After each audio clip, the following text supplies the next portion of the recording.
내용은 한 그 후보자가 1분 내로 질의하고 상대 후보가 2분 내로 답을 하는 그런 진행 방식입니다. 질문은 각자 3개씩 하도록 하겠습니다. 먼저 첫 번째 질문을 우리 이백윤 후보가 김재현 후보한테 질문하는 것으로 시작하도록 하겠습니다. 제가 아까 너무 재미없으신가 봐요. 좀 재밌게 해주시기 그래 보겠습니다. 일단 제가 사실 김재현 후보님의 그 경제 공약을 쭉 공약집을 보면서 경제 공약이 아직 좀 제대로 나오지 않고 있다라고 하는 느낌을 좀 사실 받았습니다. 그래서 다른 공약들을 좀 봐도 지금 한국 경제 시스템을 어떻게 할 것인지 이런 부분에 대해서 사실 내용이 좀 보기가 어려워서, 그래서 이게 지금 독점이 강화되고 있는데 이런 이런 독점에 대해서 규제를 통해 가지고 시장 경제를 좀 더 활성화하자라고 하는 취지인지, 아니면 이 경제 구조 자체를 좀 전면적으로 혁신하자라고 하는 취지인지. 한편으로는 재벌에 대해서도 재벌이 지금 민간 경제의 한 4분의 1 정도, 25%에서 30% 정도 차지하고 있는데, 이것에 대해서 어떻게 좀 규제해 나갈 것인지, 혹은 그 외에 다른 방안이 있으신 건지 좀 입장을 듣고 싶습니다.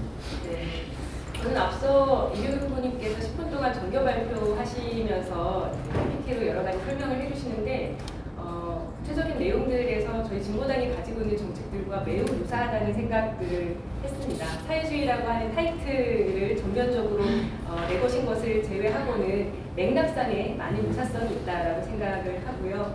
앞서도 제가 말씀드렸다시피 저는 지금 경제 위기가 굉장히 걱정되는 상황이라고 봅니다.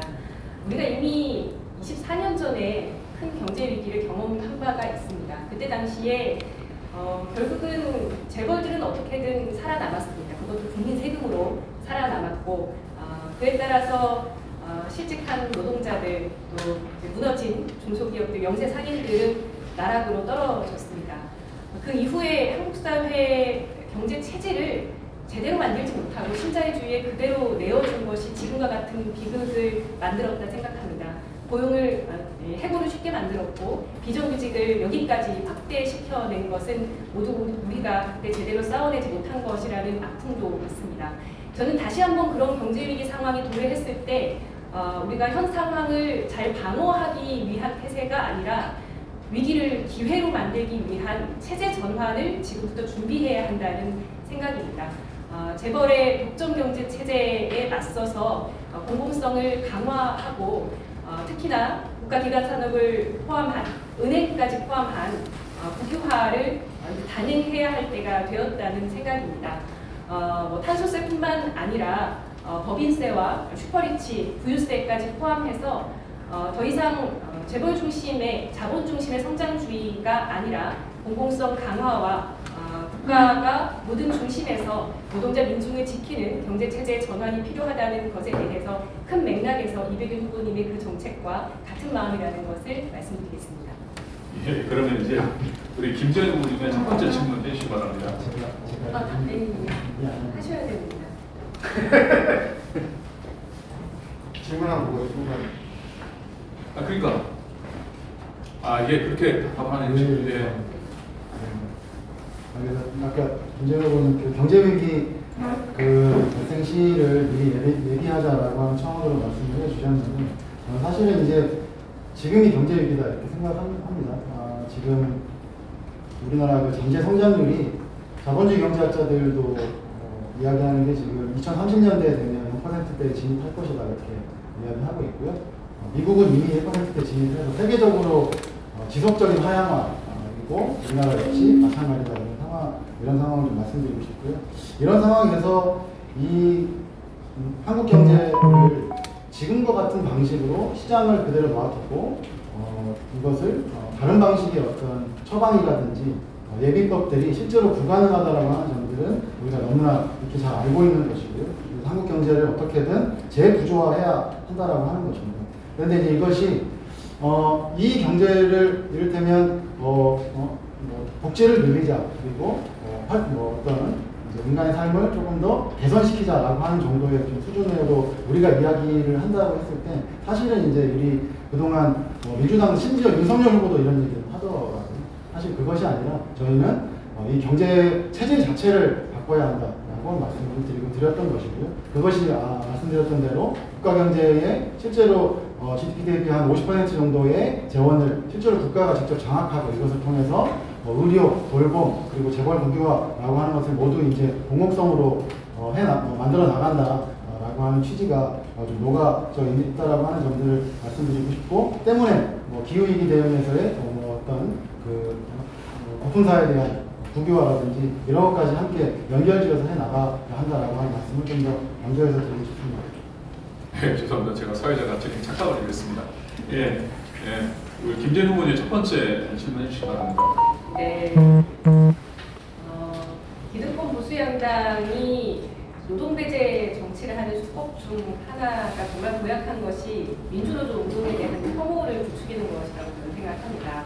노동자들이 시위를 하면 그것에 이제 각종 이유를 덧붙여서 그걸 방해하고 탄압하는 것이 문재인 정부에서도 똑같았고 지금 주요 대선 주자들도 비슷한 맥락으로 발언을 하고 있습니다. 보수 언론의 오래된 민주노조 공세를 이끌어서 최근에는 진보 인사들도 민주노총이 기득권을 쥐고 있다, 그리고 정기직만을 위한 조직으로 전락했다 이렇게 비판하는 모습들까지 보고 있어서 매우 유감스럽습니다. 성찰과 혁신은 진보운동이 반드시 가져가야 할 것입니다만 일련의 흐름은 노동운동에 대한 혐오와 배제 정치 스펙트럼 속에서 작용하고 있다는 것 때문에 저는 굉장히 우려가 됩니다. 이병현 후보께서는 노조 혐오와 노동 배제 정치를 어떻게 진단하고 계시는지, 그리고 이를 타개할 방도를 어떻게 고민하고 계시는지 여쭙고 싶습니다. 네. 사실 이 혐오가 어디서 왔느냐라고 하는 점들을 좀 저는 이야기를 하고 싶습니다. 사실 먹고 살기 힘들면 사람이 주변을 탓하게 됩니다. 지금 청년 세대, 특히 민주노총을 비판하는 우리 청년들 보면 밤새 편의점에서 최저임금 받으면서 아르바이트하고 아침에 퇴근해서 민주노총을 욕하는 댓글을 달게 되는 지금의 현실이 있습니다. 이것을 근본적으로 극복해 나가는 방법은 결국 이 삶을 우리가 개선하는 것 말고는 답이 없다, 저는 이렇게 감히 좀 말씀드리고 싶습니다. 때문에 국가책임 일자리와 같은 이런 방식들을 우리가 지금 제기하고 있는 것이고요. 민주노총 역시 그동안 민주노총이 해왔던 요구와 투쟁이라고 하는 것은 이제는 작년 10월 20일 날 민주노총 총파업 때 국가기관산업 국유화 그리고 국가책임 일자리 이런 요구들을 이제 내걸었었는데, 사실 좀 아쉬웠던 건 총파업을 조직하는 과정에서는 구호가 이렇게 있었는데 그 다음에 이제 이 구호가 어느 정도 좀 뭐랄까요, 중심적으로 걸리다가 이게 조금 중심성을 기준을 좀 약하게 되더라고요. 그런데 이게 저는 우리 사회에 기본적으로 지금 현재 놓여져 있는 약간 이념적으로 더 나가야 하는데 한 발짝 더 나가지 못하고 조금 멈춰 서버릴 수밖에 없는 지금의 어떤 이념 지형의 문제이기도 하다라고 하는 점에서 그래서 사실 저는 그런 이념 지형을 좀 넓혀 나가고자 사회주의를 내걸고 나왔고, 한편으로 이제 민주노총이 그 투쟁에 있어서 전체 노동자들의 어떤 고용과 생존이라고 하는 점들을 보다 조금 더 분명하게 하고, 그것이 기존의 어떤 레드 컴플렉스나 반공주의나 이런 어떤 장벽에 부딪힌다 하더라도 함께 좀 뚫고 나가자라고 하는 차원으로 사회주의 내걸고 후보 나왔습니다. 감사합니다. 네, 답변 감사합니다. 저는 몇 달 전이죠. 스타벅스 직원들이 차량 시위 한다고 굉장히 떠들썩했는데, 그때 당시 민주노총과 함께 노동조합을 만들었으면 참 좋았겠는데 그 선택을 하지 않으셨더라고요. 모르긴 해도 아마 그분들 입장에서는 여러 두려움도 있으셨을 것이고, 과연 그것이 우리에게 지금 당장 힘이 될까라고 하는 의구심도 좀 있었을 거라고 생각합니다. 고용 형태가 다양화되다 보면 많은 일하는 사람들이 노동조합을 통해서 나의 권리를 주장할 수 있다는 생각을 하기 어려워질 수 있다고 봅니다. 그러할 때 보다 큰 논의가 필요하죠. 저는 수년 전에 우리 택배 노동자들이 특수고용 노동자라고 하는 처지를 딛고 서서 노동조합을 만들고 급기야 지난해 두 차례 사회적 합의를 만들어낸 투쟁을 기억합니다. 오늘로 44일째 택배 노동자들, CJ 택배 노동자들께서 파업을 벌이고 계신데 이렇게 장기간의 파업에도 불구하고 대우가 흐트러지지 않고 계속해서 싸울 수 있는 이유는 노동조합을 중심으로 단결해서 싸웠을 때 그 힘으로 현실을 타개할 수 있다는 것을 경험하고 있기 때문이라고 봅니다. 다만 그런 경험을 만들어내기까지는 누군가가 헌신해서 노동조합 합시다. 노동조합으로 단결하면 우리 세상 바꿀 수 있습니다라는 것을 먼저 손을 내밀고 조직하는 노력이 필요하겠죠. 저는 그런 노력을 진보정당도 함께 해야 한다고 생각하고요. 지금 110만 민주노총이 노동조합 조직률 20만, 30만 시대를 열 수 있게 하는 데서 진보당이 가장 앞자리에서 헌신하겠다는 약속을 드리고 싶습니다. 예, 이번엔 김재현 후보님의 두 번째 질문 부탁드리겠습니다. 네, 노동이 배제되는 대선이라고들 말을 하는데요. 사실 이렇게 된 데는 민주노총과 진보정당들이 대선 공동 대응 기구를 통해서 후보 단일화를 추진했지만 성사되지 못한 데서 일정한 책임이 있다고 저는 생각합니다. 그러나 110만에 달하는 민주노총 조합원들 그리고 민중의 힘을 결집시키기 위한 진보 단결의 노력은 여기서 중단되어서는 안 된다는 것이 저와 진보당의 생각입니다. 이배륜 후보께서는 진보 단결의 성과적인 추진을 위해서 우리에게 무엇이 필요하다고 생각하시는지 또 앞으로의 계획에 대해서는 어떻게 고민하고 계시는지 여쭙고 싶습니다. 네, 저는 두 가지를 말씀드리고 싶습니다. 하나는 신뢰 회복이라고 말씀드리고 싶고, 그리고 두 번째는 정당법 개정 혹은 폐지 이렇게 한번 말씀을 드려보고 싶습니다. 신뢰 문제는 그렇게 보여지는데요. 저는 진보진영 후보 단일화 이 논의 과정에서 정의당이 제기했던 100% 혹은 70%의 여론조사, 사실 저는 절대 그것에 동의하지, 과연 그것이 민중적 경선이냐라고 하는 차원에서 동의하지 않았습니다. 다만 정의당에서 제기한 내용들, 핵심적인 내용들에 대해서 어느 정도 이해는 됐습니다. 그러니까 민주노총 조합원 총투표라고 하는 방식으로 룰을 합의했는데 그 룰이 제대로 지켜지지 않을 거라고 하는 불신의 기초에 있구나라고 하는 점들을 사실은 정의당의 태도를 보면서 저는 확인했고, 때문에 우리가 지금 그냥 하나로 합치자, 뭉치자, 물론 이것이 말은 좋을 수 있는데 사실 우리 안에 장강처럼 우리를 가로막고 있는 이 불신이라고 하는 점들이 어디서 기인했고, 그렇다면 이것을 어떻게 극복할 것인지에 대해서도 함께 논의되어야 하고, 저는 그것이 공동실천이라고 생각합니다. 두 번째로는 정당법 개정 문제, 무슨 말씀이냐면 선거연합정당이 말씀드리는 겁니다. 외국에는 사실은 선거연합정당은 이미 트렌드가 됐습니다. 칠레도 마찬가지고 그리스, 베네수엘라 모든 이제 이 소위 좌파 진보 정당들이 함께 하는 길은 각자 다양한 자기 실천들을 합니다. 사실 윤석열과 이재명의 스펙트럼의 차이보다 진보정당들이 갖고 있는 이런 어떤 이 사회를 어떻게 바꿔보자 라고 하는 비전이 훨씬 더 많은 차이와 때로는 다양한 비전의 어떤 경향성들이 있다고 생각하는데, 이런 각자의 역할들을 충분히 현실에서 진행을 하고, 그리고 한편으로는 선거 때 함께 할 수 있는 선거연합정당을 선거연합정당이라고 하는 이런 방식을 통해가지고 공동의 목소리를 선거 시기에 좀 낼 수 있는 것. 근데 정당법이 그것을 가로막고 있기 때문에 그것을 함께 극복해 나가는 투쟁을 벌여나가자고 제안드리고 싶습니다. 네, 감사합니다. 진보 정치의 단결을 위해서 신뢰 회복이 필요하다라는 말씀에 공감하고요. 지난 11년 동안 중단되었었던 진보 단결의 기운을 높이기 위해서 신뢰를 공동 실천으로 만들어 가는데 저와 진보당이 무거운 책임을 가지고 앞장서서 진심을 다해 노력하겠다라는 약속을 드리고 싶습니다. 진보당 당원들 역시 그런 부분에 있어서 우려가 없었던 것은 아닙니다. 그럼에도 불구하고 지난 기간 대선 후보 단일화를 위해서 당원들께서 마음을 모아주실 수 있었던 배경에는 저는 이 진보 단결이 이번 대선에서 너무나 절박하다고 하는 노동자 민중의 호소가 있었다고 생각합니다. 진보 단결에 대한 유보적인 태도 또는 회의적인 시선 이런 것들을 이제 거두고 제발 하나의 선택지를 만들어 달라. 그래서 기득권 거대 양당을 무너뜨려 달라라고 하는 노동자 민중의 그 간절한 목소리에 답을 드릴 때가 됐다는 생각입니다. 이번에 대선 후보 단일화 과정에서 그 원칙을 다시 한번 확인한 것은 굉장히 소중한 기준이라고 저는 생각을 하고 있습니다. 또 한 가지 짚을 것은 진보 정치라고 하는 말이 많이 오염됐습니다. 문재인 정부 이후 들어서 무엇이 진보인가라고 하는데 많은 사람들이 물음표를 던지고 있는데요. 바로 이러할 때 진보 정치 단결의 기준을 노동 중심성을 확고하게 세우는 것을 이번 단일화 추진 과정에서 제대로 보여주었다고 저는 생각합니다. 물론 그것이 100%가 되었다면 단일화가 실현되었겠지만 아직까지 부족한 점을 우리 모두가 확인했습니다. 민주노총을 중심으로 노동 중심성을 중심으로 해서 진보 단결을 해나가는데 진보당이 함께 매진하겠다라는 약속을 다시 한번 드립니다. 예, 이어서 이백인 후보의 두 번째 질문 부탁드립니다.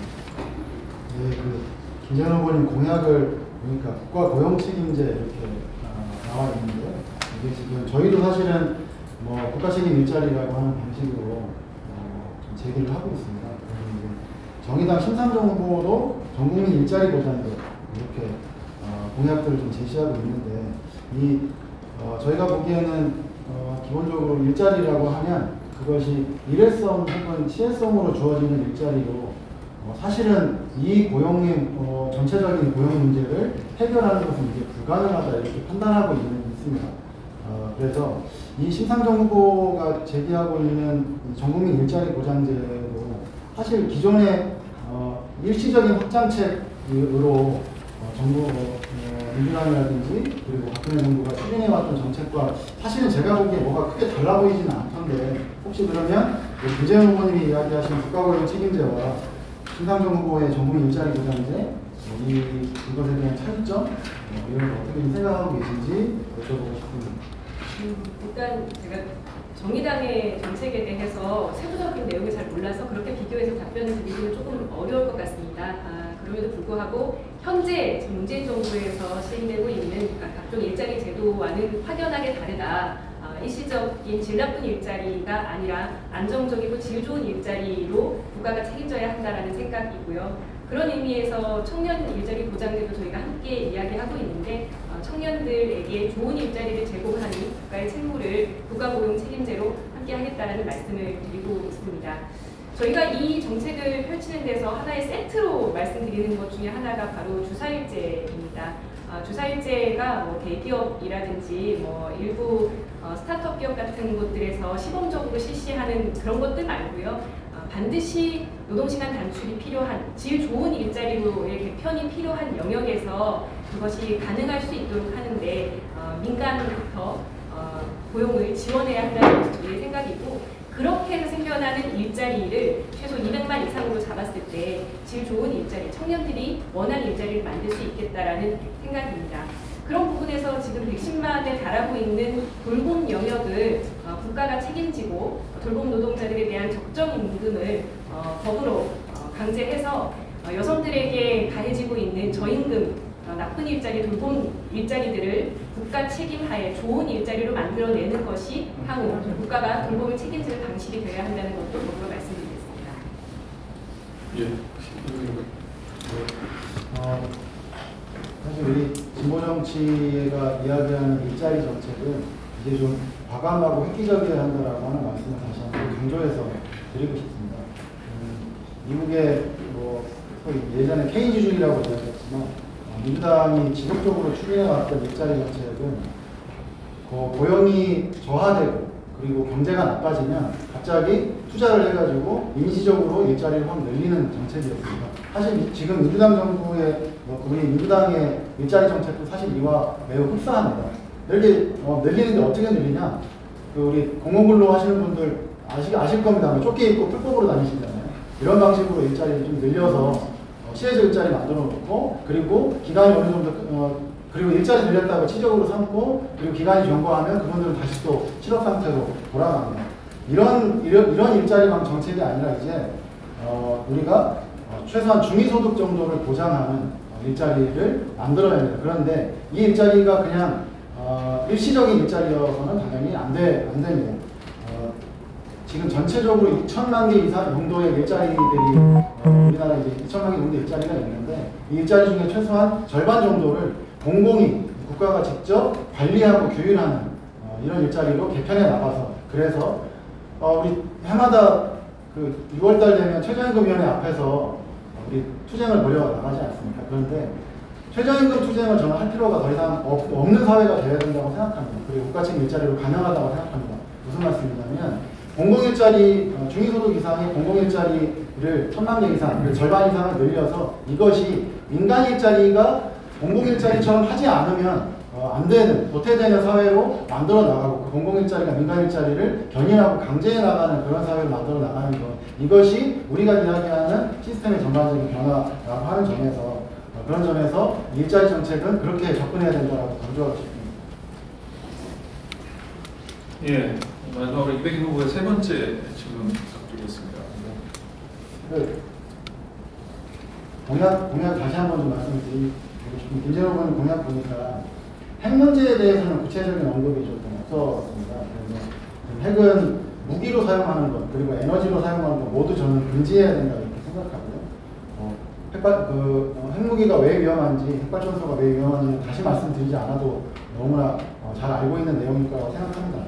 일단 핵발전소는, 그리고 핵발전소 일단 있으면 재처리 과정에서 핵무기를 언제든지 생산해낼 수 있기 때문에 당연히 없애야 되는 것이고요. 그래서 저는 유엔의 핵무기 금지 조약 이런 것들 가입해야 된다고 생각하는데, 김정은 후보님은 지금 이 핵 문제 어떻게 바라보시는지, 그리고 강대국의 핵무기뿐만 아니고 북한의 핵무기도 저는 없애야 된다고 생각하시는데 그 부분에 대해서 어떻게 없앨 수 있는지에 대해서도 한번 말씀 좀 드려보고 싶고요. 그리고 지금 한반도 종전선언, 평화협정 체결 이렇게 이제 공약을 제시하고 계신데 사실 행정협정으로 되겠나, 여기에 어떤 효력을 갖나라고 하는 점도 한번 여쭤보고 싶습니다. 네, 핵 없는 사회 한반도 비핵화는 변함없는 우리의 목표라고 저는 생각합니다. 이미 2018년 87 판문점 선언, 또 6월에 있었던 북미 싱가포르 선언에서 같은 것들이 합의된 바가 있습니다. 다만 그 합의가 지켜지지 않고 제대로 실현되지 않는 것이 현재 위기 상황의 원인이라는 생각입니다. 한미연합훈련의 중단과 핵과 미사일 발사 시험 중단은 함께 동시에 이루어져야 합니다. 대북 제재 해제와 함께 남북의 교류 협력을 재개하는 것은 북한에 대한 적대 정책이 아닌 새로운 대북 정책의 이행 징표가 될 것이라고 생각합니다. 한반도 비핵화를 촉진하는 계기도 이와 같이 만들어질 것입니다. 북미 적대 관계를 청산해야지 한반도 비핵화가 실현될 수 있다는 생각입니다. 바이든 행정부 들어서서 이 같은 정책이 제대로 펼쳐질 수 없을까 우려가 되는 것도 사실입니다. 이미 합의한 것처럼 종전선언과 평화협정 체결로 항구적인 한반도 평화체제를 실현하는 것, 그리고 대북제재 해제와 북미 수교까지 진전시켜 나가면서 한반도 비핵화, 핵 없는 사회를 위해서 진보당이 함께 매진하겠습니다. 혹시 질문에 북한이 이제 이미 핵무기 개발을 지금 완료한 상태입니다. 그래서 핵무기 개발 자체를 막는 대북 제재 이런 방식으로 좀 실효성은 좀 떨어진다 이렇게 생각이 들고요. 정부가 전체의 어떤 기획 주제와 북한 보고만 할 얘기가 아니죠. 이런 부분이 필요하다라고 하는 거고요. 그리고 유엔 핵무기 금지 조약에 지금 아무도 가입을 안 하고 있습니다. 그래서 핵무기 금지 조약이 지금 전체적으로 다 가입할 수 있도록 주장하고 이렇게 해 나가야 된다는 생각이 들고요. 그리고 핵발전소 역시 마찬가지로 아까 말씀드렸다시피 핵발전소는 언제든지 핵무기를 만들 수 있는 전초기지가 된다고 하는 점에서 이것에 대한 폐기도 필요한 상황입니다. 그리고 평화조약 문제를 말씀을 드리고 싶습니다. 사실 평화협정은 사실 행정협정이라 이 행정협정은 자체가 갖고 있는 구성력이 없고 미국을 위시해서 이 행정협정에 대해서 그냥 언제든지 이렇게 엿 바꿔 먹듯이 마치 그냥 이렇게 파기해왔던 지난 역사들을 우리가 너무나 많이 확인하고 있습니다. 그래서 법적 구성력이 있는 평화조약을 체결해 나가는 것, 이런 것들이 핵무기 폐기와 함께 동시다발적으로 이행되는 것이 중요하다고 생각합니다. 예. 마지막 김재호 후보의 세 번째 질문이십니다. 네. 거대 양당의 대선 후보들이 소위 이대나의 환심을 사기 위해서 애를 많이 쓰고 있습니다. 문제는 이러한 전략을 구사하면서 노골적으로 성별 갈라치기를 하고 있는 건데요. 그러다 보니 역대급 비호감 대선이 그야말로 극에 달하고 있다 이렇게 보여집니다. 이백윤 후보께서는 성평등 실현을 위해서 어떤 노력을 고민하고 계신지 말씀해 주셨습니다. 사실 성평등 문제와 관련해서는 김재현 후보님, 심상정 후보님 공약도 매우 훌륭하게 잘 나와 있는 것으로 보고 있습니다. 사실 그래서 그런 갖고 있는 기본적인 정신과 내용들은 저희는 이미 어느 정도 충분히 동의가 될 수 있는 내용들이다 이렇게 생각이 들고요. 일단 뭐 성평등 임금공시제를 저는 일터에서의 이 성평등이라고 하는 것을 가장 좀 먼저 강조하고 싶은데, 성평등 임금공시제를 넘어서 가지고 고용공시제도 같이 저는 해나갈 수 있어야 된다 이렇게 생각합니다. 그리고 사실 현장에 가면 그 현장의 문화는 중요한 일 남성, 중요하지 않은 일 여성, 이런 방식의 어떤 그 위계적인 업무 분할 구조가 현장에 팽배해 있는 것이 사실입니다. 그렇기 때문에 노동자들의 문화 자체도 이미 그 구조에 입각해서 사실 사고하게 하게 되고 그런 구조가 지금 그 안에 있는 것입니다. 문제는 그래서 실제로 노동자들이 회사가 구분해 놓은 이 업무 분할이 아니라 노동자들이 스스로 회사에 대한 그 자기 의견들을 표출하고, 그리고 회사 기업 경영에 직접 개입할 수 있어야 합니다. 그래서 저희는 국가가 그 재벌 대기업 그리고 기업의 국유화를 말씀드리는 것이고, 이 국유화하고 나면 끝이 아니라 국가기업관리위원회 혹은 기업운영위원회 이런 것들을 통해 가지고 노동자들이 직접 그 안에서 자기 의사표현을 하고 그리고 기업의 경영과 그리고 업무 분담까지 직접 할 수 있어야 된다고 생각합니다.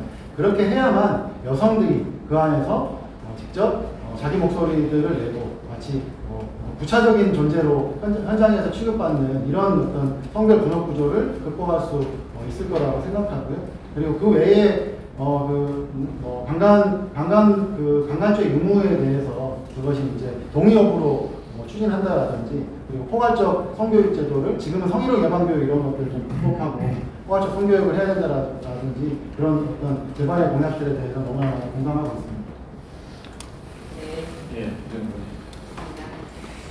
며칠 전에 국민의힘 문석열 후보가 이런 얘기를 했더라고요. 성차별 이거는 옛날 얘기다. 요즘은 그런 거 없다. 그래서 성차별은 그냥 개인적인 문제고 구조적인 것이 아니기 때문에 여성가족부 폐지할 수밖에 없다. 이렇게 얘기를 해서 정말 깜짝 놀랐습니다.